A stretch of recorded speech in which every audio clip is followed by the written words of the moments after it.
को जय मसीह की। कलीसिया के तमाम पदाधिकारियों को, आदरणीय पासवान को, सेक्रेटरी साहब को, उपस्थित तमाम वरिष्ठ परमेश्वर के सेवकों को, सुसमाचार प्रचारकों को, आराधकों को, जवानों को, बुजुर्गों को मैं प्रभु यीशु मसीह के नाम से ब्लेस करता हूँ। ये हमारे लिए कितना बड़ा सौभाग्य है कि हम सब इस आंगन में महान परमेश्वर की आराधना कर रहे हैं, उसके प्रेम को अनुभव कर रहे हैं, उसकी अनुभूति ले रहे हैं। और मुझे पूरा विश्वास है कि आज हम उस परमेश्वर को और गहराई से और निकटता से जानेंगे। परमेश्वर का वचन है कि जहां कहीं उसके नाम से 2 या 3 इकट्ठे होते हैं वो उनके बीच में होता है। और जहां परमेश्वर है वहां परमेश्वर की योजना है, और जहां परमेश्वर की योजना है वह मनुष्य जाति के लिए कल्याण और समाधान है। मेरे साथ एक वचन निकालिए, जहां लिखा है रोमियो उसका 5 अध्याय उसके 8 पद में, परंतु परमेश्वर ने हम पर अपने प्रेम की भलाई इस रीति से प्रकट की कि जब हम पापी थे तो मसीह हमारे लिए मरा। ये बहुत सामर्थी वचन है, क्योंकि ये परमेश्वर के बारे में लिखा है कि परमेश्वर ने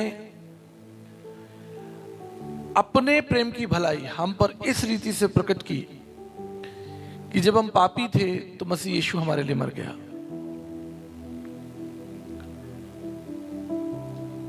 इन सभाओं का जो शीर्षक है वो प्रेम है। प्रकाशित वाक्य उसके 2 अध्याय 4-5 वचन के अनुसार भी परमेश्वर हमें ये प्रेरणा देता है, पवित्र आत्मा हमको ये प्रेरणा देता है कि हम परमेश्वर के प्रेम की ओर लौट आए। प्रेम परमेश्वर का स्वभाव है, प्रेम स्वयं परमेश्वर है, और प्रेमी इस संसार की उत्पत्ति का कारण है, और प्रेम ही आपकी उत्पत्ति का कारण है। यदि मनुष्य के जीवन से आत्मा चली जाती है तो हम उससे कहते हैं कि ये व्यक्ति मर गया, ही इज डेड, क्योंकि उसके जीवन से प्राण, उसका आत्मा चला गया, ही इज डेड बॉडी। और अब उसके जीवन का कोई लक्ष्य नहीं, कोई अर्थ नहीं, क्योंकि आत्मा शरीर में से निकल चुका है। ठीक इसी तरह यदि किसी व्यक्ति विशेष, परिवार या समाज में प्रेम ना हो तो वो मरा हुआ ही तो है।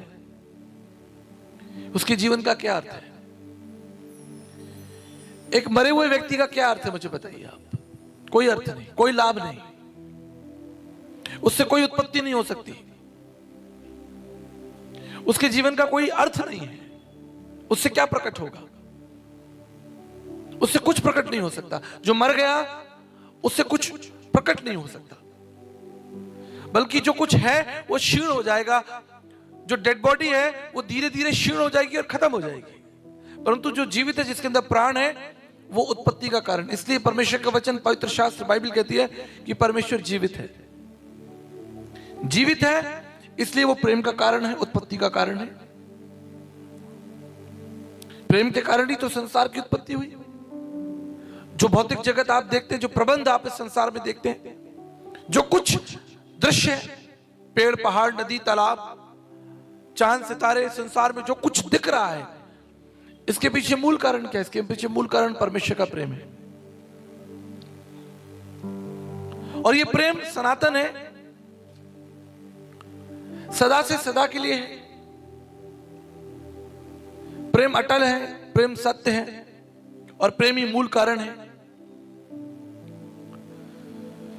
और परमेश्वर का वचन, पवित्र शास्त्र बाइबल हमें ये याद दिलाती है कि परमेश्वर जो प्रेम का घटक है, कारण है, मूल है, स्थायी है, उसने हमसे पहले प्रेम किया। नहीं तो आप प्रेम को क्या जानते थे?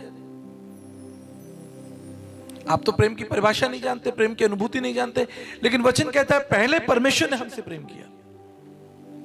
इसको मैं एक उदाहरण देना चाहता हूं। आपने देखा होगा एक छोटा बच्चा जिसकी उम्र साल भर हो या 1.25 साल हो, और वो अपनी माता की गोद में है। और कोई अजनबी लोग, उसके पड़ोसी, जब उस बच्चे को उठाते हैं, पकड़ते हैं, तो वो रोता है और वो अपनी मां की तरफ भागता है। क्यों? क्योंकि वो अपनी मां को पहचानता है। उसको मालूम है ये मेरी मां है, ये मेरे जीवन का कारण है, मेरी सुरक्षा का कारण है, मेरे स्वास्थ्य का कारण है। और वो अजनबियों से बचता है और अपनी मां की तरफ भागता है या अपने पिता की तरफ भागता है, क्योंकि वो उनको पहचानता है। क्या कारण है कि एक छोटा बच्चा, एक अबोध बालक जिसकी उम्र साल, सवा साल हो, वो अपने माता पिता को पहचानता है? क्यों? क्योंकि वो जानता है यही तो है जिनसे मुझे प्रेम मिलता है, यही तो है जो मुझे उठाते हैं, घुमाते हैं, नहलाते हैं, खिलाते हैं, मेरी सेवा करते हैं, मेरा बोझ उठाए फिरते हैं। और धीरे धीरे ये बालक, ये बच्चा अपने माता पिता को पहचानने लगता है। कारण प्रेम है। माता पिता उसे उठाते हैं, वो बच्चा बड़े विश्वास के साथ उनकी गोदी में चला जाता है। वो उसको लिए फिरते रहते हैं, बाजार चले जाते हैं, एक शहर से दूसरे शहर चले जाते हैं। बड़े आनंद, बड़े विश्वास के साथ वो बच्चा उनके साथ जीवन की यात्रा आरंभ कर देता है। कोई डर नहीं, कोई संकोच नहीं, कोई घबराहट नहीं। क्यों? क्योंकि प्रेम मिल रहा है उसको। और केवल मनुष्य नहीं, हमारी प्रकृति तो ऐसी है कि यदि आप जीव जंतुओं को भी प्रेम देंगे तो वो भी आपकी ओर आकर्षित हो जाएंगे। हमारे आगरा शहर में एक अंकल थे, मैं उस समय छोटा था, मुझे याद है, मैं चौथी पांचवी क्लास में पढ़ता था। तो वो रेलवे में काम करते थे, हमारे घर के पास में ही रहते थे। तो उन्होंने एक तोता पाल रखा था और वो तोता हमेशा उनके संग बाजार जाता, कंधे पर बैठकर। वो सब्जी खरीदने जा रहे हैं, तोता उनके साथ जा रहा है। रेलवे में थे, ड्राइवर थे, यात्रा में जा रहे हैं, एक शहर से दूसरी शहर जा रहे हैं, तोता उनके साथ जा रहा है। बड़े मशहूर हो गए साहब। वो तोते को प्यार करते थे, इतना प्यार करते थे, जो वो खाते वो तोते को खिलाते हैं। बड़ा घनिष्ठ प्रेम हो गया साहब। यहां तक कि इतना प्रेम हो गया कि वो अंकल साहब जब कभी शाम के समय में अपने घर में शराब पीते तो तोता भी उनके संग बैठ के शराब पीता। इतना घनिष्ठ प्रेम, जबरदस्त प्रेम। तोता भी उनके संग शराब पी रहा है। प्रेम में सामर्थ्य है। प्रेम आपको नया कर देता है। प्रेम में उत्पत्ति की शक्ति है। प्रेम में सुरक्षा है। और परमेश्वर का वचन, पवित्र शास्त्र बाइबल हमें यह स्मरण दिलाती है कि प्रेम ही परमेश्वर का मुख्य स्वभाव है और प्रेम के द्वारा यह संसार उत्पन्न हुआ। आप सब हम इस संसार में आए और इसका मूल कारण है कि जब परमेश्वर ने संसार, इंसान को बनाया, मनुष्य को बनाया, केवल मिट्टी से नहीं बना दिया, उसके अंदर अपना प्रेम, अपना आत्मा फूंक दिया। इतना प्रेम किया परमेश्वर ने, इतना प्रेम किया कि उसने अपना स्वरूप, अपना आत्मा, अपना अंश मनुष्य को दे दिया। और बाइबल कहती है कि परमेश्वर आपसे अपने प्रेम की भलाई सिद्ध करने के लिए वो संसार में उतरा। आप मुझे बताएं, आप में क्या ऐसा अच्छा है कि परमेश्वर आपके पीछे पड़ा है? आप बहुत सुंदर हैं, बहुत पढ़े लिखे हैं, बड़े ज्ञानी हैं, बड़े अच्छे व्यक्ति हैं। ऐसा आप में क्या भला है कि परमेश्वर आपके पीछे पड़ा, आपसे प्रेम करता है? मुझे एक कारण बताइए। उसे एक ही कारण है, आपके अंदर परमेश्वर का अंश है, आपके अंदर परमेश्वर का आत्मा है। और इसलिए हमें प्रेम की सामर्थ्य को जानना पड़ेगा, प्रेम के लक्ष्य को जानना पड़ेगा, और ना केवल प्रेम को सुनना पड़ेगा, जानना पड़ेगा, लेकिन प्रेम करना भी सीखना पड़ेगा। क्योंकि अंततः प्रेम में ही हमारे लिए जीवन है, प्रकाश है। 3 दिन हम इस पर चर्चा करेंगे। इतनी दूर से प्रेम पर चर्चा करने के लिए तो आए, इतना पैसा तामझाम ये इतना किया है, टेंट वेंट लगाया है, चर्चा होगी प्रेम के ऊपर, और वो भी परमेश्वर के प्रेम के ऊपर। कैसा सुंदर प्रेम उस महान परमेश्वर का कि उसने अपना स्वरूप, अपना अंश हमें दे दिया। और आज भी वो आपसे प्रेम करता है। ऐसा नहीं कि उसका प्रेम समय के साथ फीका हो गया, धुंधला हो गया, कमजोर हो गया। इसका मैं आपको एक वैज्ञानिक कारण भी दे देता हूं। कई दृष्टिकोण होते हैं समझने के। वैज्ञानिक कारण देखिए, मैं आपको बताता हूं। विज्ञान में एक विषय है एंट्रोपी। ये एंट्रोपी क्या होती है? आपने कोई नई चीज खरीदी बाजार से, कोई फोन खरीदा, जूता खरीदा, टेलीविजन खरीदा या गाड़ी खरीदी, और आपने उसका इस्तेमाल किया साल, 2 साल, 3 साल। उसके बाद क्या होगा? वो जो वस्तु है वो धीरे धीरे घिस जाएगी, कमजोर हो जाएगी, धुंधली हो जाएगी, टूट फूट हो जाएगी। आप गाड़ी खरीदते हैं शोरूम से, बिल्कुल नई होती है, उसके ऊपर पन्नियां चढ़ी हुई है, साफ एकदम। उसी गाड़ी को आप 7 साल बाद देखिए तो क्या हुआ कि उसके अंदर एंट्रोपी क्रिएट हो गया, अर्थात वो चीज पहले से खराब हो गई क्योंकि उसका इस्तेमाल हो गया। ये विज्ञान में एक विषय है। अब हजारों सालों से ये पृथ्वी, ये ब्रह्मांड, ये आकाश, ये चांद सितारे, ये ग्रेविटेशनल फोर्स, मैग्नेटिक फोर्स, ये सब बराबर है। कहीं कोई एंट्रोपी नहीं हुई, कहीं कोई चीज खराब नहीं हुई। बताइए आप, क्या कोई मैग्नेटिक फोर्स, हमारी पृथ्वी का गुरुत्वाकर्षण कमजोर हो गया क्या? आप मुझे बताइए। आप सब पढ़े लिखे लोग हैं, बुद्धिमान लोग हैं, बहुत से लोगों ने तो विज्ञान पढ़ा होगा इसमें। आज भी सूर्य प्रकाश दे रहा है, हजारों सालों से उसका हाइड्रोजन और हीलियम नहीं खत्म हो रहा। आप क्या सोच रहे हैं इसके पीछे कोई विज्ञान है? इसके पीछे कोई विज्ञान नहीं है, इसके पीछे परमेश्वर का प्रेम है। परमेश्वर का प्रेम है कि वो सूर्य का हाइड्रोजन और हीलियम नहीं खत्म हो रहा, क्योंकि वो आपसे प्रेम करता है। उसने लगा रखा सूर्य को आपके पीछे कि भाई इनको प्रकाश दो, मेरे बच्चे हैं। आज भी बारिश हो रही है, आज भी आप गेहूं बोएं, आम का बीज बोएं, कोई भी बीज मिट्टी में बोएं, पैदा होगा, गारंटी है पैदा होगा, क्योंकि ये परमेश्वर का प्रेम है। और इतना प्रबल प्रेम है ये कि उसने एक जीवित प्राणी बना दिया। आप इस संसार में हो, आप इस संसार का आनंद ले रहे हैं, खा रहे हैं, पी रहे हैं, चल रहे हैं, यात्राएं कर रहे हैं, हर प्रकार की भोजन वस्तु आपको मिल रही है, अमरूद मिल रहा है, अनार मिल रहा है, सेब संतरे मिल रहे हैं, प्रकाश मिल रहा है, वायु मिल रही है। यह कोई विज्ञान नहीं है। इस अर्थ को समझ लीजिए, यह महान परमेश्वर की योजना है। और मैं आपको बताना चाहता हूं वो योजना क्या है, क्योंकि वो आपसे प्रेम करता है, इसलिए वो फल सब्जियां उगा रहा है, आपके पेट को भर रहा है, आपको जो स्वाद चाहिए, जो चीजें खाने पीने में आपकी सेहत के लिए जरूरी है, सब हो रहा है।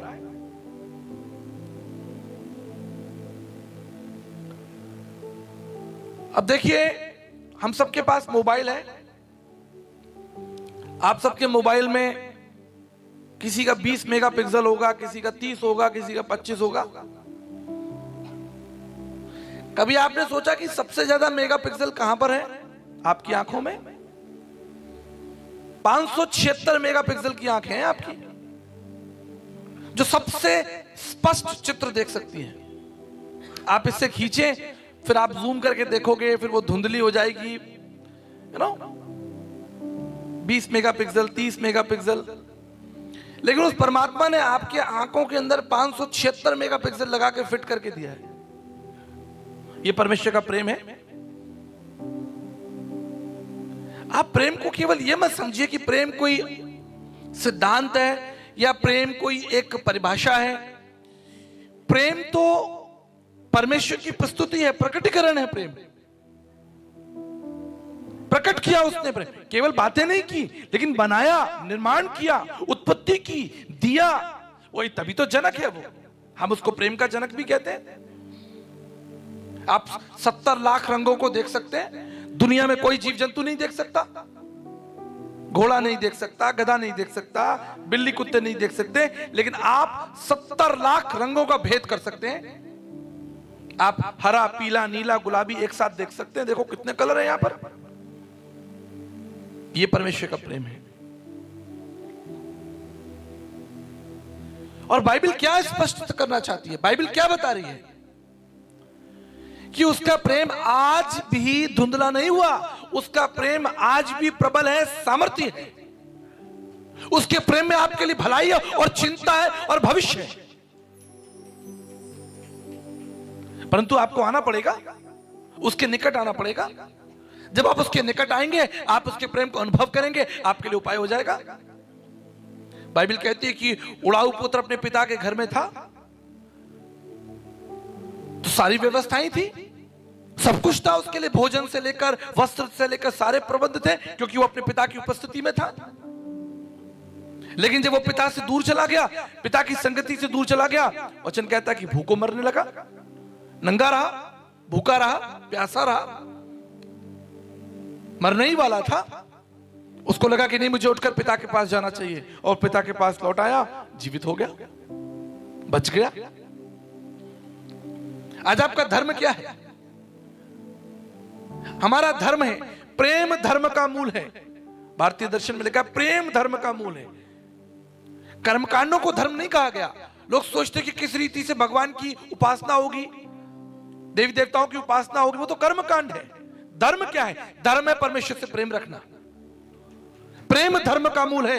पाप मूल संताप, जहां दया वहां धर्म है, जहां क्षमा वहां आप, जहां परमेश्वर की उपस्थिति है, जहां उसकी करुणा है, उसका प्रेम है, उसकी दया है। तब भी जब आप गलत काम कर रहे हैं, यह है धर्म, प्रेम रखना।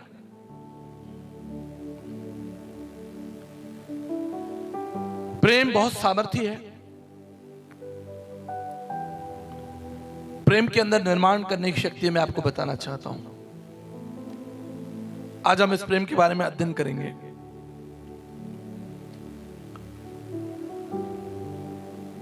एक छोटा बच्चा था जिसके घर के पास एक पेड़ लगा था। उसकी दोस्ती उस पेड़ से हो गई। वो पेड़ के आसपास घूमता खेलता, पेड़ भी बहुत खुश होता कि ये छोटा बच्चा डेली मेरे पास खेलने आता है। पेड़ प्रेम में इतना विवश हो गया कि उसने अपने फूल उस बच्चे के ऊपर बरसा दिए। उस बच्चे ने फूलों को इकट्ठा कर लिया, बड़ी अच्छी दोस्ती हो गई। प्रत्येक शाम 1-1.5 घंटा 2 घंटा वो बच्चा पेड़ की छांव में बैठता, खेलता। जब वो थोड़ा बड़ा हो गया तो पेड़ पर चढ़ने भी लगा। पेड़ ने अपने फल उस बच्चे को दे दिए।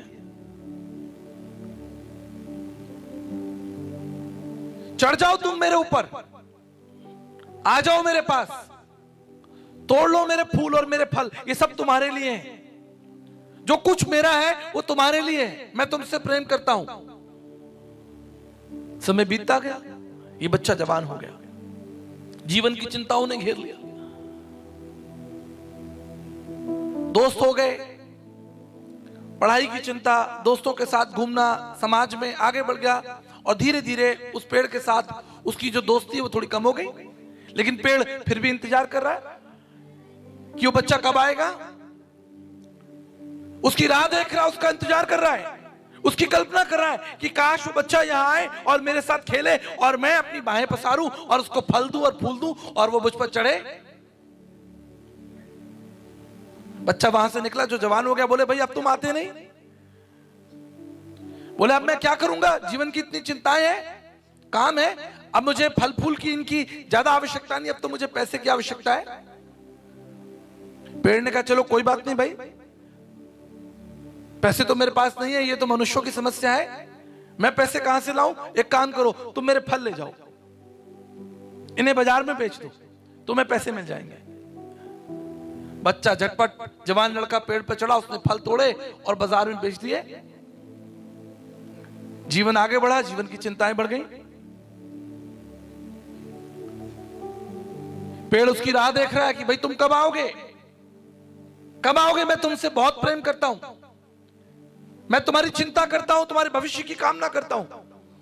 लेकिन बच्चा पेड़ से दूर जा रहा है। पेड़ की व्याकुलता है। थोड़ा समय निकला, लड़के का विवाह हो गया। पेड़ ने पूछा, भाई आजकल तुम आते नहीं। उसने कहा, मैं अब तुम्हारी छांव में कैसे बैठूं, अब तो मेरा परिवार हो गया है, मेरी पत्नी हो गई, मुझे घर की आवश्यकता है। पेड़ ने कहा, भाई मैं घर कहां से लाऊं, क्या करूं? एक काम करो, तो मेरी लकड़ियां काट लो और अपना घर बना लो, क्योंकि यही तो काम प्रेम का है, देना। लूट लो, काट लो, ले जाओ। लड़के ने झटपट लकड़ियां काटी और अपने लिए घर बना लिया। पेड़ बड़ा खुश हुआ, चलो भाई मेरा जीवन काम आया, मेरी लकड़ियां काम आई, यही तो प्रेम है। जीवन आगे और संघर्ष से भर गया। पेड़ ने पूछा, भाई अब तो तुम ठीक हो ना, अभी भी तुम्हारी कोई आवश्यकता है? जवान लड़के ने कहा, नहीं भाई अब इस गांव में क्या रखा, इस गांव में कुछ नहीं है, मुझे शहर जाना है और रास्ते में ये नदी पड़ रही है, मुझे एक नाव चाहिए जिस पर बैठकर मैं दूसरे शहर जा सकूं। पेड़ ने कहा, भाई मैं क्या करूं, एक काम करो, तुम मेरा तना काट लो और मेरे तने में से काट कर इसमें से एक छोटी नौका बना लो, अपने लिए जहाज बना लो। उस लड़के ने झटपट नाव बना ली और यात्रा में निकल गया। अब वो तना, वो ठूठ वहां पर खड़ा है और वो सोच रहा है उस लड़के के भविष्य के बारे में, उसकी चिंता कर रहा है। बहुत दिन हो गए, लौट के नहीं आया, जीवित तो है, कहीं वो नाव डूब तो नहीं गई, क्या उसके अंदर अभी भी प्राण है, वो खुश है, उसकी चिंता। मित्रों मैं आपको बताना चाहता हूं, प्रेम का कार्य आरंभ से देना ही है, लेना कुछ नहीं, देना ही है, प्रेम देना है। और इसलिए परमेश्वर का वचन, पवित्र शास्त्र बाइबल में बताती है कि प्रथम दिन जब परमेश्वर ने कहा कि उजियाला हो, वो उजियाला परमेश्वर को नहीं चाहिए था, वो उजियाला आपके लिए था। अब वो आपकी चिंता कर रहा है, आपके बारे में सोच रहा है, आप उसके मन में आ गए हैं, आपका चित्र उसके मस्तिष्क में आ गया। मैं मनुष्य को बनाऊंगा और उससे प्रेम करूंगा और अपना सब कुछ उसे दे दूंगा। उसने कहा, लेट देयर बी लाइट, प्रकाश हो। उसको प्रकाश की आवश्यकता नहीं है, लेकिन उसने आपके लिए प्रकाश बनाया, उसने आपके लिए संसार को बनाया, इस भौतिक जगत, इस भौतिक प्रबंध को बनाया। पहले दिन से आज तक परमेश्वर हमें दे ही रहा है। यह है प्रेम। इससे परमेश्वर का वचन, पवित्र शास्त्र बाइबल क्या कहती है, सुन लीजिए। इससे बड़ा प्रेम किसी का नहीं कि कोई अपने मित्र के लिए अपना प्राण दे। यूहन्ना उसका 15 अध्याय और उसके 13 पद में लिखा है, इससे बड़ा प्रेम कुछ नहीं कि कोई अपने मित्र के लिए अपना प्राण दे दे। प्रियो, आज जब मैं इतनी दूर से यात्रा करके आपके लिए आया हूं, मैं थका हूं, बहुत से कारण हैं, लेकिन फिर भी एक जिम्मेदारी के साथ आपके सामने बैठा हूं, एक बड़ी जिम्मेदारी के साथ आपके सामने बैठा हूं, आपको यह बताने के लिए कि आपकी जिंदगी में पहला स्थान तब जब आप निराश हैं, दुखी हैं, कमजोर हैं, आप अपने प्रबंधकर्ता परमेश्वर के पास जाइए, उससे प्रेम कीजिए। मैं आपको बताना चाहता हूं, वो परमेश्वर जिसने आपको बनाने से पहले आपके लिए प्रबंध कर दिया, यदि आप उसके पास जाएं, आज भी जाएं, तो आपके लिए प्रबंध करने को तैयार है। आज भी उसका प्रेम क्षीण नहीं हुआ, उसका प्रेम धुंधला नहीं हुआ, कमजोर नहीं हुआ।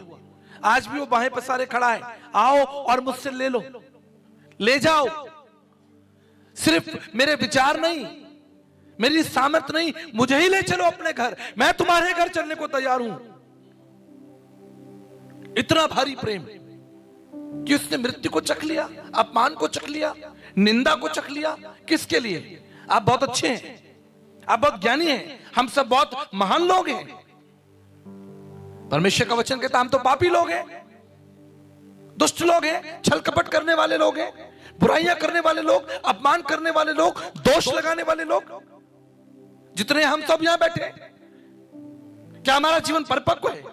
क्या आप बहुत पवित्र हैं जिसके लिए परमेश्वर संसार में उतर कर आए और आपके लिए प्राणों को दे दे, अब उस अपमान को सह ले, सिर्फ इसलिए कि वो प्रथम दिन जब उसने आपसे प्रेम किया, आज भी उसका प्रेम स्थायी है। इसलिए बाइबल कहती है वो कभी बदलता नहीं है। आप बदल जाते हो, आप तो बदलते फिरते हो, लेके चले जाते हो, खा के चले जाते हो, छोड़ देते हो उसको। मैंने अपने एक संदेश में कहा था कि पतरस ने तो केवल 3 बार प्रभु यीशु मसीह का इनकार किया अपने पूरे जीवन में, केवल 3 बार। लेकिन मैं दावे से कह सकता हूं कि हम परमेश्वर का उसका इनकार प्रत्येक दिन कर रहे हैं, पिछले 10 साल से कर रहे हैं, 20 साल से कर रहे हैं, 40 साल से हम उसका इनकार कर रहे हैं। उसी का तुम खा रहे हो और उसी का इनकार कर रहे हो, उसी का सब कुछ दिया हुआ और उसी से दूर भाग गए। तुम्हें उसके पास लौट कर आना चाहिए था, तुम्हें उसके आसपास रहना चाहिए था, एक बच्चे के समान उसकी गोद में रहना चाहिए था, उसके प्रेम को अनुभव करना चाहिए था, उसके मार्ग पर चलना चाहिए था, उसको अपने जीवन में पहला स्थान देना चाहिए था। लेकिन आपने उसको अपने जीवन में आखिरी स्थान दिया है, आखिरी स्थान। ये बड़ा विचारने का प्रश्न है। जिसने जीवन दिया, जिसने प्राण दिया, जिसने शक्ति दी, जो हमारे लिए मर गया। इतिहास गवाह है कि प्रेम में तो सदा प्राण दिए गए हैं। जिसने प्रेम रखा है उसने अपनी जान दी है सदियों से। यही तो प्रेम की निशानी है कि प्रेम के अंदर जो प्रेमी है वो अपने आप को नष्ट कर देता है, कुर्बान कर देता है, अपना प्राण दे देता है। प्रेम रखता है ना, इसलिए प्रेम में वजन है। प्रेम कोई हल्की चीज नहीं है। आप क्या सोचते हैं और संसार के लोग क्या सोचते हैं? परमेश्वर से प्रेम रखने का मतलब क्या है? आपने उसके लिए कुछ गीत गा दिए, कुछ फल फूल चढ़ा दिए, सोना चांदी चढ़ा दिया, धर्म के काम कर लिए, पहाड़ों पर चढ़ गए। क्या ये प्रेम है? ये प्रेम नहीं है। ये तो हमारे धर्म के काम है, जिसके विषय में बाइबल कहती है तुम्हारे धर्म के काम मैले चितलों के समान है। तुमने उससे प्रेम नहीं किया, तुमने उससे प्रेम नहीं किया। यदि तुम उससे प्रेम करते तो तुम्हारा जीवन नया हो जाता, तुम्हारा अहंकार मिट जाता। यदि तुम उससे प्रेम करते तो तुम्हारे अंदर एक पत्थर का नहीं, एक कोमल हृदय होता। तुम दूसरों की भलाई चाहते। मैं आपको बताना चाहता हूं, अगर आपने विज्ञान में न्यूटन का सिद्धांत पढ़ा हो, न्यूटन कहते हैं कि every object will remain in state until there is external force. कोई चीज जहां रखी है वहीं रखी रहेगी जब तक उसको हिलाया नहीं जाए। ये मेज यहां रखी है, आप यहीं रखे रहने दीजिए, चले जाइए, कल सुबह आइए यहीं मिलेगी, परसों आइए कोई नहीं उठाएगा, यहीं मिलेगी। लेकिन कोई इसे उठाकर इस स्थान से उस स्थान पर ले जाएगा, तब इसका स्थान बदलेगा। हम सब अंधकार में पड़े थे, प्रेम खत्म हो गया था, मानव जाति के जीवन से प्रेम खत्म हो गया था। समाज में, देशों में, संस्थाओं में, संगठनों में प्रेम खत्म हो चुका था।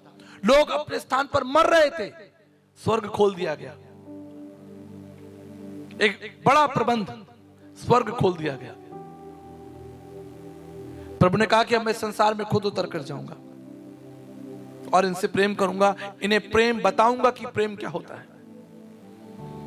आपको मैं बताना चाहता हूं बड़े सरल शब्दों में, अगर प्रभु को आपका उद्धारी करना था तो वो बोल देता, भाई तेरे पाप क्षमा हुए, जाओ। हवा से ही ऊपर उठ के ही बोल देता, आसमान से बोल देता, स्वर्ग से ही बोल देता तुम्हारे पाप क्षमा हुए। लेकिन इस संसार में मनुष्य बनकर क्यों आ गया? क्यों इतने धक्के खाए? क्यों गालियां सही? क्यों अपमान सहा? क्यों कोड़ों की मार खाई? क्यों उसको कपड़े फाड़कर उसे नंगा कर दिया गया? आप जानते क्यों? क्योंकि प्रेमी सदा से मिटते ही आए हैं। प्रेमियों ने बलिदान ही दिया है और परमेश्वर ही प्रेम का आधार है, मूल कारण है।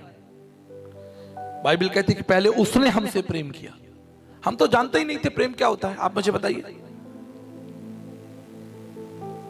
आपने प्रेम को चखा ही नहीं। पहले आपसे कोई प्रेम करेगा तभी तो आप उस अनुभूति को प्राप्त करेंगे। कोई आपको प्रेम करुणा दिखाएगा तभी तो आप उस करुणा को अनुभूति करेंगे, अनुभव करेंगे और दूसरों के साथ तभी तो प्रेम कर पाएंगे।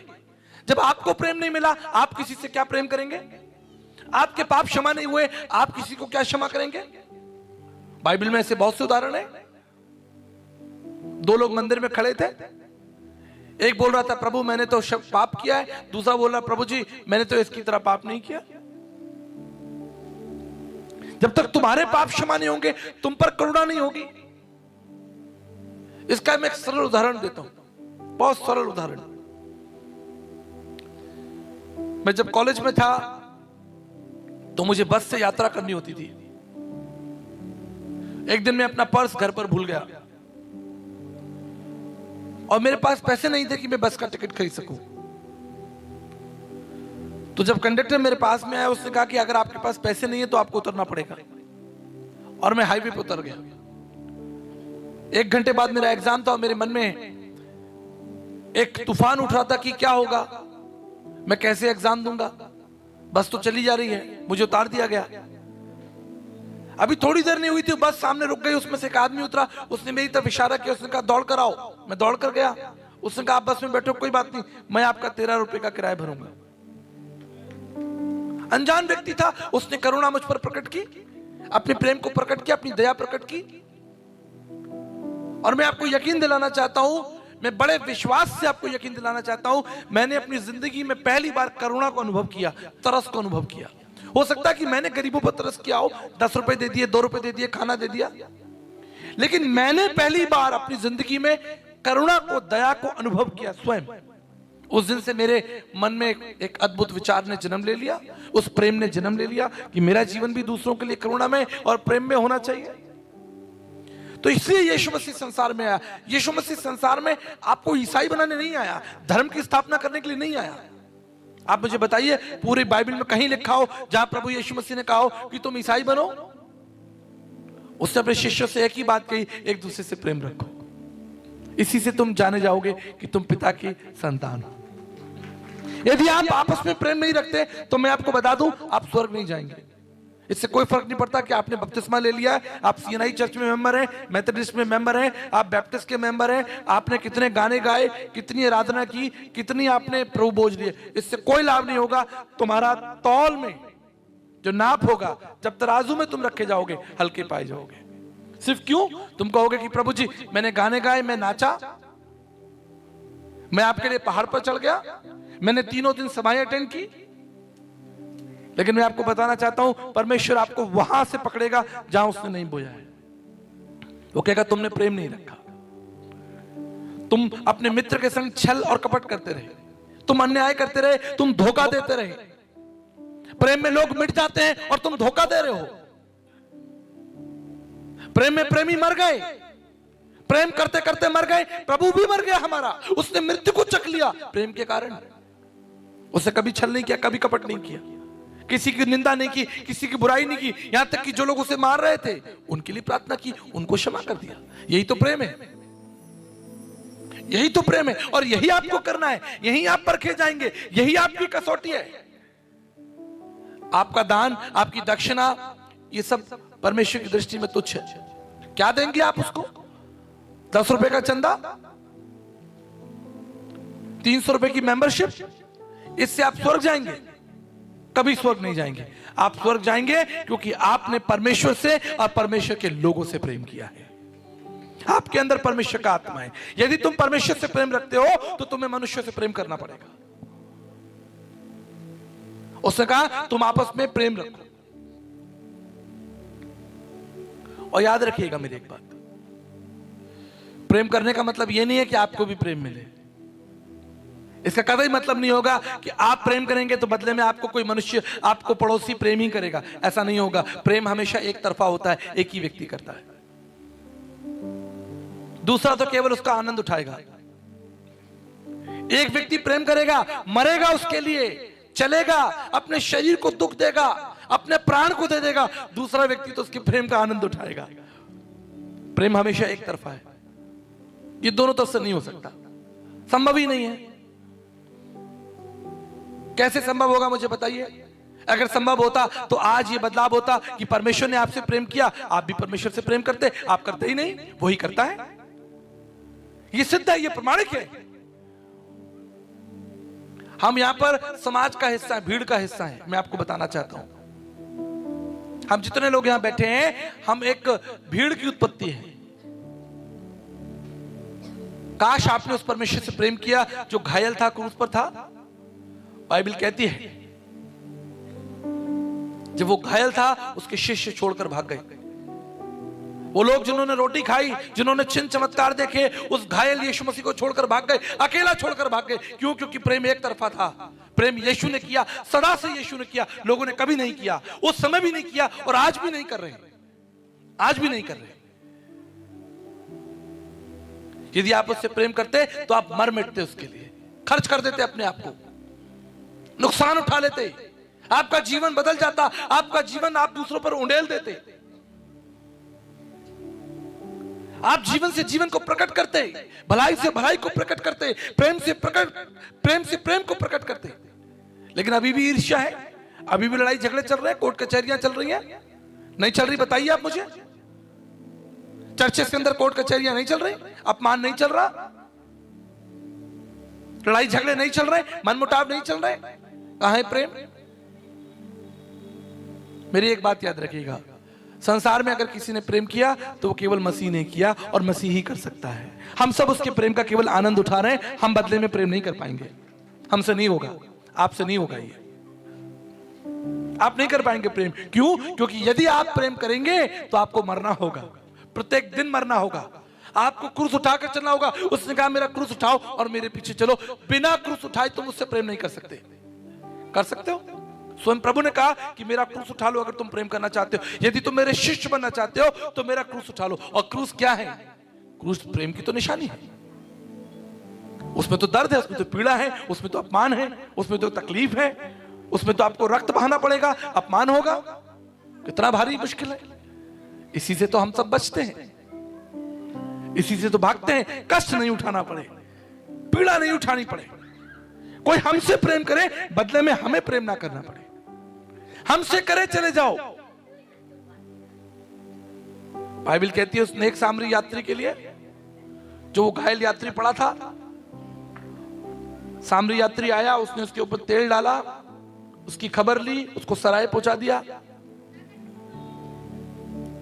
सिद्धांत शुरू हो गया, सच्चा पड़ोसी, सच्चा पड़ोसी। अब हम सब लोग सच्चा पड़ोसी ढूंढ रहे हैं कि कोई आए, हमारे ऊपर तेल डाले, हमारे घावों को साफ करे, हमारा वजन उठाए। कहां है सच्चा पड़ोसी? अरे सच्चा पड़ोसी ढूंढो मत, आप सच्चे पड़ोसी बनो। आप तेल डालने वाला बनो। आप वो पेशेंट मत बनो जिसे लोगों ने मार के गिरा दिया, सराय में पड़ा है। आपने अपनी अवस्था ही बदल दी। आप फौरन पहुंच गए, उस आदमी की समान बन गए जो सड़क पे पड़ा हुआ है, जो घायल है। आप कह रहे मैं तो घायल हूं, कोई आए और मुझ पर तेल डाले, मेरा खर्चा उठाए, मुझे सराय ले जाए, मेरी चिंताओं को उठाए, मेरे दुख का निवारण करे। आप बैठे हैं, कोई आए और मेरा दुख उठा के ले जाए। लेकिन लाखों हजारों लोग तुम्हारे सामने से निकल गए जो दुखी थे, परेशान थे, कमजोर थे, भूखे थे, नंगे थे, उसको तुमने देखा भी नहीं, मुंह फेर लिया और बने हम सब यीशु मसीह के शिष्य। किसी के पास क्रूस नहीं है। बताइए किसके पास क्रूस है? यदि हमारे पास क्रूस होता तो हम आपस में प्रेम रखते, एक दूसरे का भार उठाते। यीशु मसीह ने कहा एक दूसरे का भार उठाओ। ये मसीहत है। मसीहत ये नहीं है कि प्रत्येक रविवार को 1 घंटे की हाजिरी लगानी है, साल में एक कन्वेंशन में जाना है, अच्छे कपड़े पहन के, परफ्यूम लगा के। कितने लोग आए अच्छे कपड़े पहन के, परफ्यूम लगा के? हाथ उठाओ। आप कोई नहीं उठाएगा। मैं आपको बताना चाहता हूं, प्रभु यीशु मसीह को अपने लिए प्रशंसकों की आवश्यकता नहीं है। उसे प्रशंसक नहीं चाहिए, उसे आराधक चाहिए। उसे वो आराधक चाहिए जो अपना प्राण लोगों के लिए दे दे, तकलीफ और चिंता और दूसरों के दुखों को अपने ऊपर ले ले। वचन कहता है कि उसने हमारे अपराधों को अपने ऊपर ले लिया। शायद आप किसी के अपराध न ले सके, कम से कम किसी के आंसू तो पहुंच दो। यदि आप किसी का बोझ नहीं उठा सकते तो किसी का सहारा तो बन जाओ। यही तुम्हारा धर्म है कि तुम मसीह के साथ चलो, उसकी व्यवस्थाओं को समझो, उसके महान प्रेम में बढ़ते चले जाओ।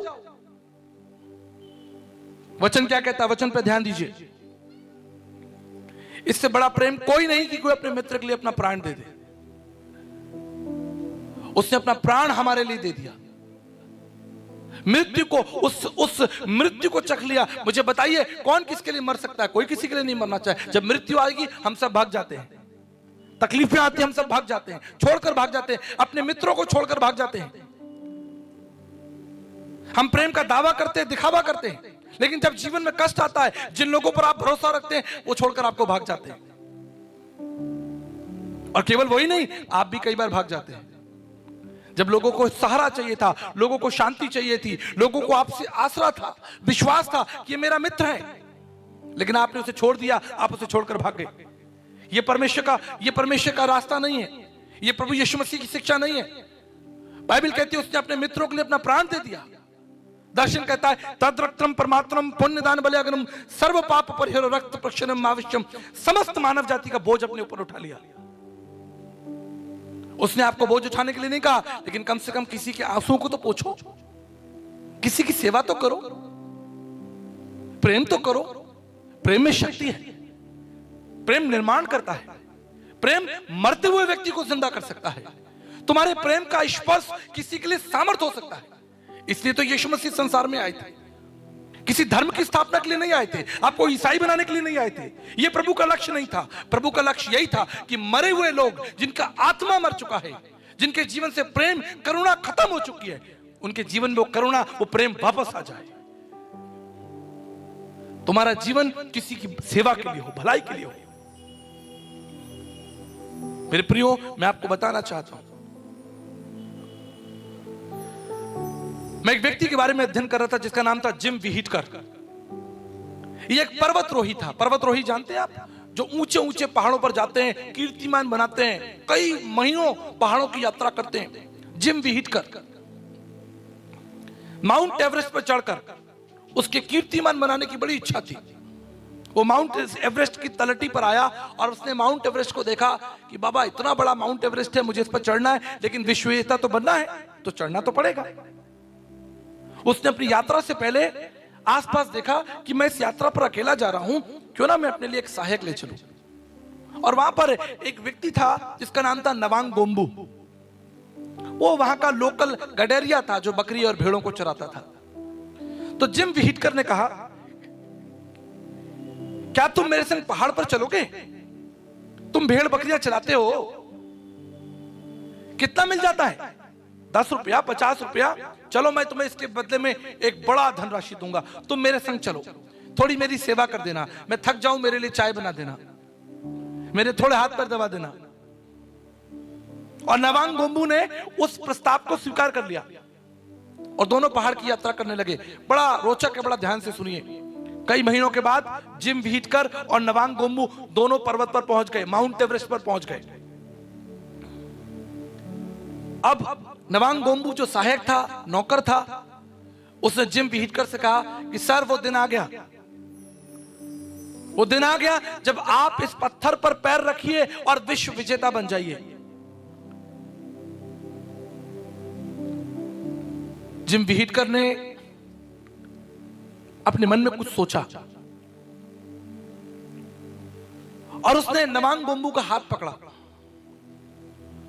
और कहा कि मैं धन्यवाद करता हूं कि मेरे इतने महीनों की यात्रा में तुम मेरे सहायक बने रहे, सेवादार बने रहे, तुमने मेरी सेवा की, मैं तुम्हारा धन्यवाद करना चाहता हूं। नवांग गोम्बू ने कहा, नहीं सर, ये तो मेरा फर्ज था, मेरा धर्म था। आप इस पत्थर पर पैर रखिए और विश्व विजेता बन जाइए, इसमें ही मेरी खुशी है। आप जानते हैं जिम विहिटकर ने क्या कहा? उसने कहा, मेरे मित्र, मैं चाहता हूं कि तुम भी मेरे साथ इस पत्थर पर पैर रखकर विश्व विजेता बन जाओ।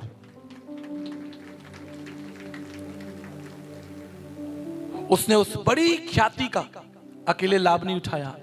और इतिहास उठाकर देखिए, जिम व्हीटकर के साथ नवांग गोम्बू विश्व विजेता बना माउंट एवरेस्ट पर चढ़कर।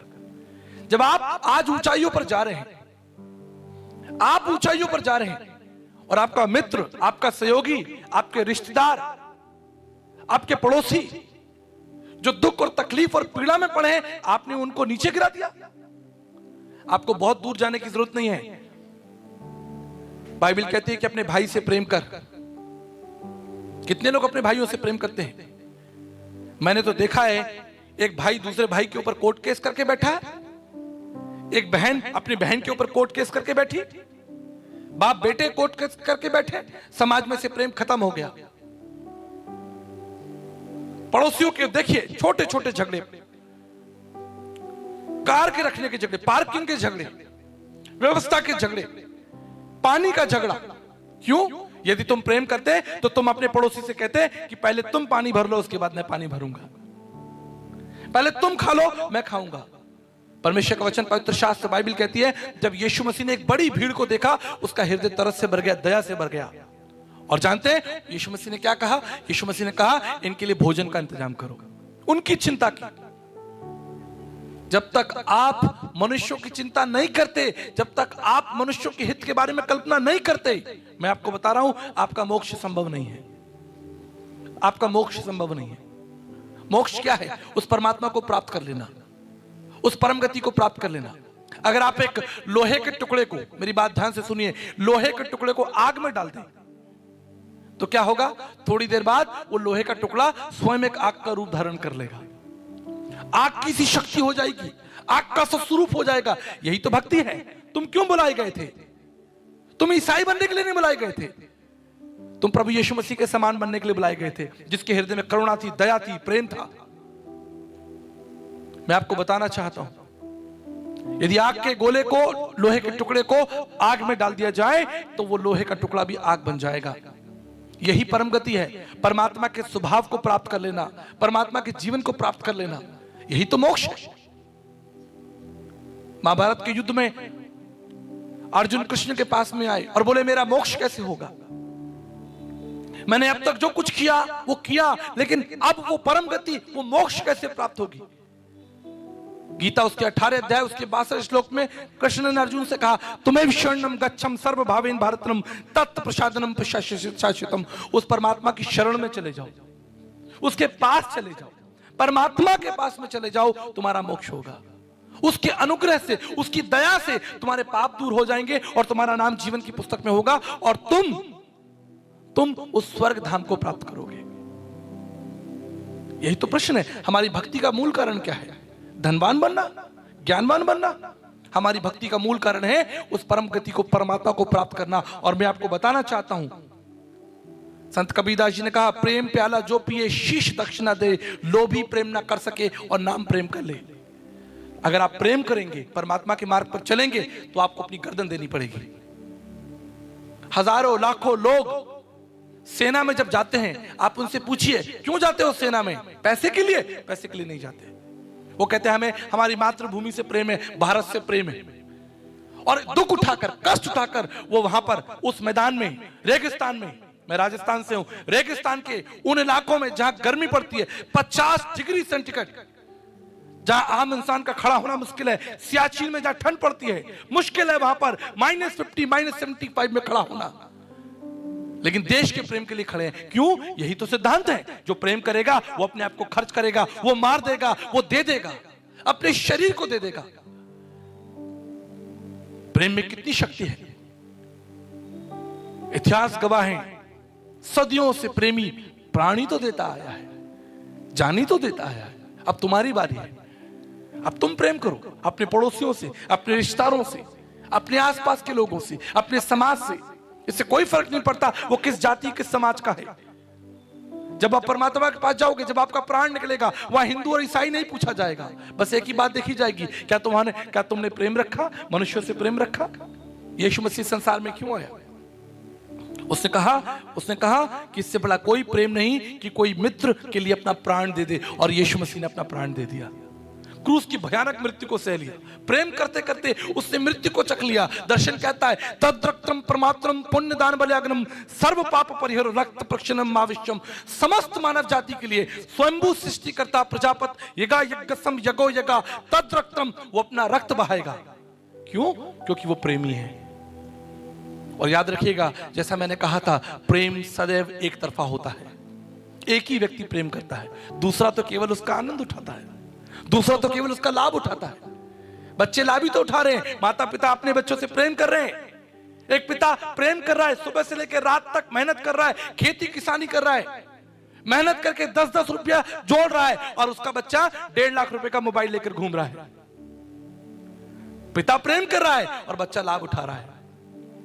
मां उसको सीने से लगाए फिर रही है, उसको अपना दूध पिला रही है, पाल पाल कर बड़ा कर रही है, खुद भूखी रहकर उसे भोजन खिला रही है, खुद जागकर उसे सुला रही है।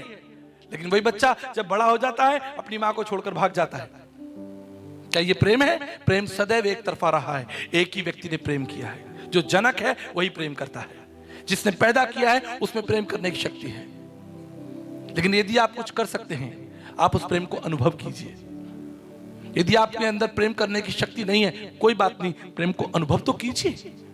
शायद धीरे धीरे ये अनुभव ही आपके अंदर शक्ति लेकर आ जाए और तुम भी प्रेम करने लग जाओ। सीख लो प्रभु से। यही स्वामी विवेकानंद जी ने कहा था।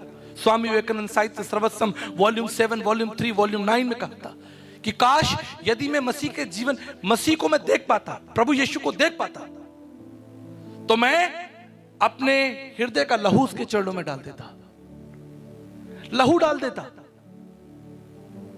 मेरे प्रियो, शायद आज हमारे अंदर लहू देने की शक्ति नहीं है। हम प्रभु के लिए मर नहीं सकते, हमारे अंदर वो शक्ति नहीं, वो विवेक नहीं है। लेकिन प्रेम तो कर सकते हो। किसी के आंसुओं को तो पोंछ सकते हो, किसी के बोझ को तो उठा सकते हो। यही यीशु मसीह ने कहा था, एक दूसरे का बोझ उठाओ, एक दूसरे पर करुणा करो, इसी से तुम जाने जाओगे। परमात्मा ने यह नहीं कहा कि तुम हिंदू बनो, ईसाई बनो, सिख बनो। उसने बस एक बात की, मैं पवित्र हूं, तुम पवित्र बनो। मैंने प्रेम रखा, तुम भी प्रेम रखो। इसलिए याद रखिएगा, संत रहीमदास जी ने कहा है, रहीमन खोजे ईख में जहां रसनी की खान, जहां गांठ वहां रस नहीं, यही प्रीति में हान। गन्ना देखा है आपने? गन्ने के अंदर कितनी मिठास होती है, कितना मीठा होता है।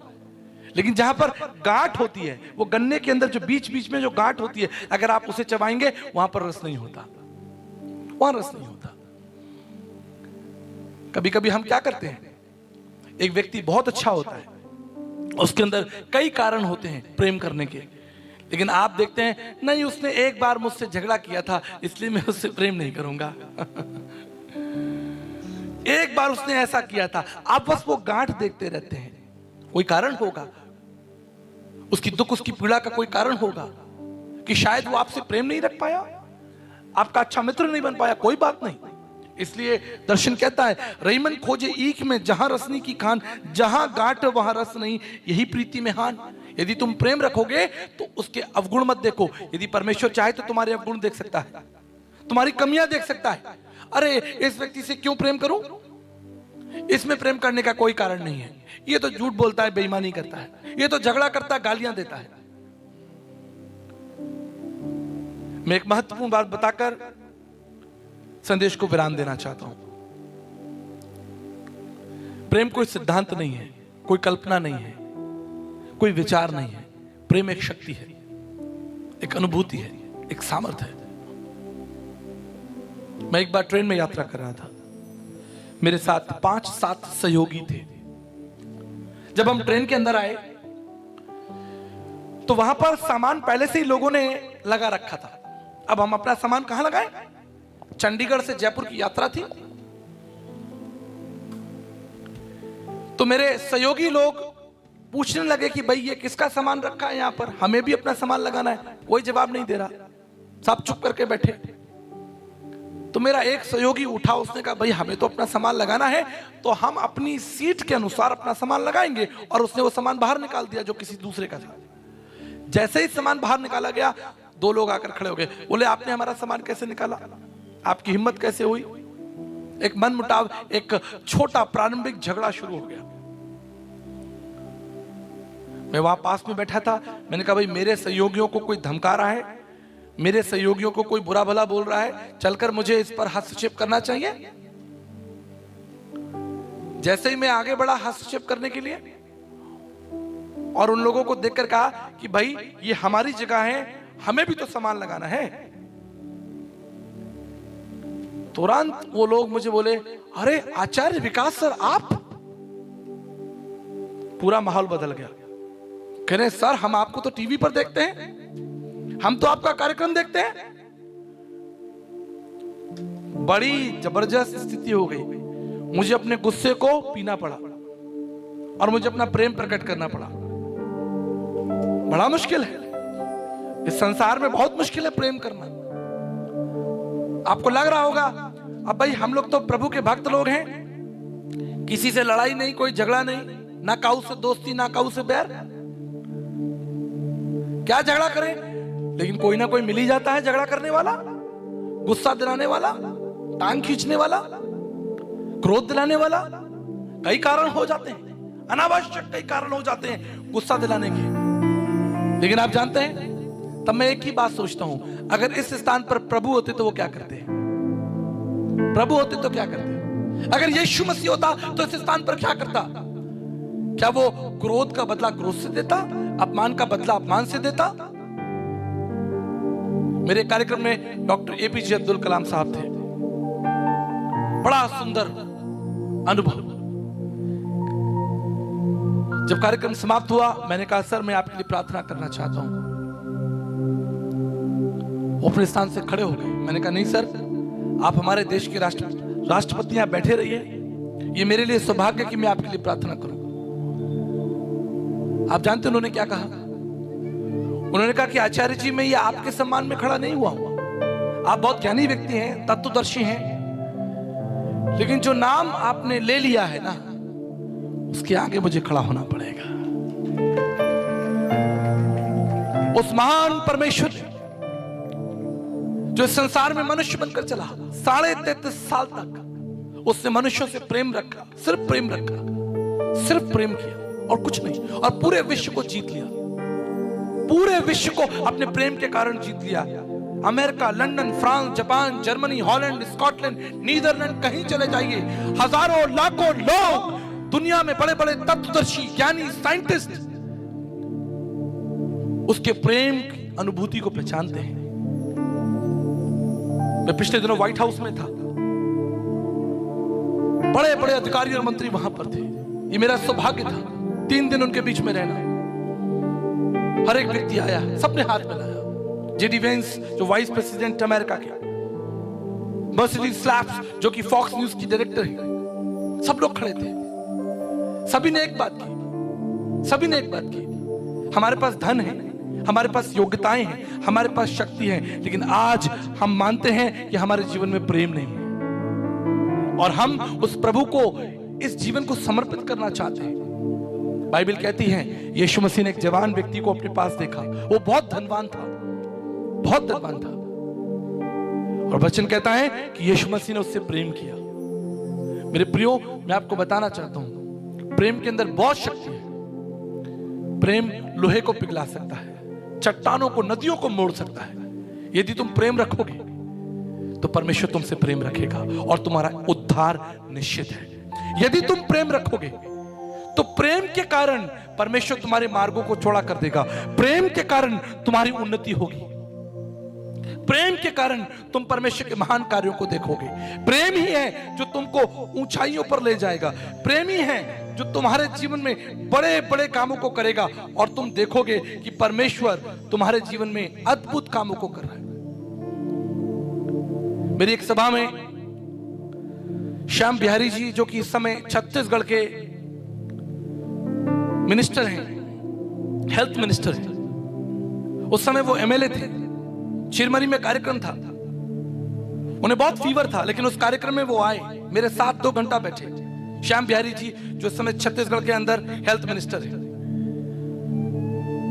वो 2 घंटे मेरे पास बैठे। जब सभा समाप्त हुई, उन्होंने एक ही बात कही कि आचार्य जी आपका पूरा संदेश तो मुझे याद नहीं, लेकिन एक बात मुझे याद है, एक बात मैं सीख कर जा रहा हूं कि मैं आपसे प्रेम करूंगा, लोगों से प्रेम करूंगा, गरीबों से, दुखी लोगों से, कमजोरों से। मैंने उनके लिए प्रार्थना की। सन 2018 या 19 की बात है। मैंने कहा परमेश्वर आपके पद को बढ़ाएगा। यदि आप मनुष्यों से प्रेम रखोगे, परमेश्वर आपके पद को बढ़ाएगा। उस समय वो वहां के एमएलए थे, आज वो हेल्थ मिनिस्टर हैं। प्रेम आपके लिए बड़े रास्ते खोल देगा। प्रेम आपकी अगुवाई करेगा।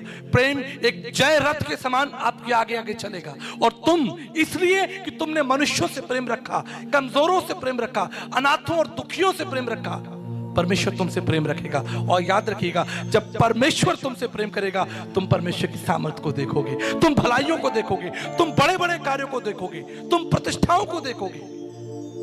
इसलिए परमेश्वर का वचन कहता है, प्रेम को छोड़ किसी और बात में किसी के कर्जदार मत होना। किसी और बात में कर्जदार मत होना, सिर्फ प्रेम करो। क्योंकि आप इस संसार में सदा के लिए नहीं हैं। जो भी पद, प्रतिष्ठा, मान, सम्मान इस संसार ने आपको दिया है, वो थोड़े समय के लिए है, लेकिन परमेश्वर का प्रेम, उसकी विश्वास योग्यता सनातन काल के लिए है। मैं पिछले साल सिक्किम में था। प्रेम सिंह तमांग जी, चीफ मिनिस्टर ऑफ सिक्किम, 8 घंटे मेरे कार्यक्रम में थे। 8 घंटे। प्रेम सिंह तमांग जी, अभी 16 दिसंबर को मैं वापस जा रहा हूं, उन्होंने मुझे बुलाया है। एक बड़े अधिकारी का 8 घंटे बैठकर वचन सुनना आसान नहीं था। उन्होंने मुझे अभी पिछले दिनों फोन किया। उन्होंने कहा कि आचार्य जी, क्रिसमस आ रहा है, आपको वापस सिक्किम आना होगा, और मैं और मेरा पूरा परिवार आपके वचन को सुनने के लिए वहां पर आएंगे।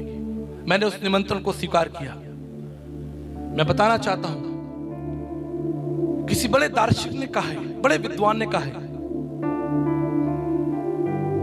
लोग तुम्हारी बड़ी बड़ी ख्याति और उपलब्धियों को भूल जाएंगे, बड़े बड़ी ख्याति और उपलब्धियों को भूल जाएंगे, लेकिन यदि तुमने मनुष्यों की सेवा की है और मनुष्यों से प्रेम किया है, तो तुम सदा के लिए स्मरण रखे जाओगे, सदा के लिए याद रखे जाओगे, सदा के लिए तुम जीवित रहोगे। इस संसार से भी चले जाओगे, लोग कहेंगे नहीं, उनकी आंखों में प्रेम था, वो परमेश्वर के लोग थे।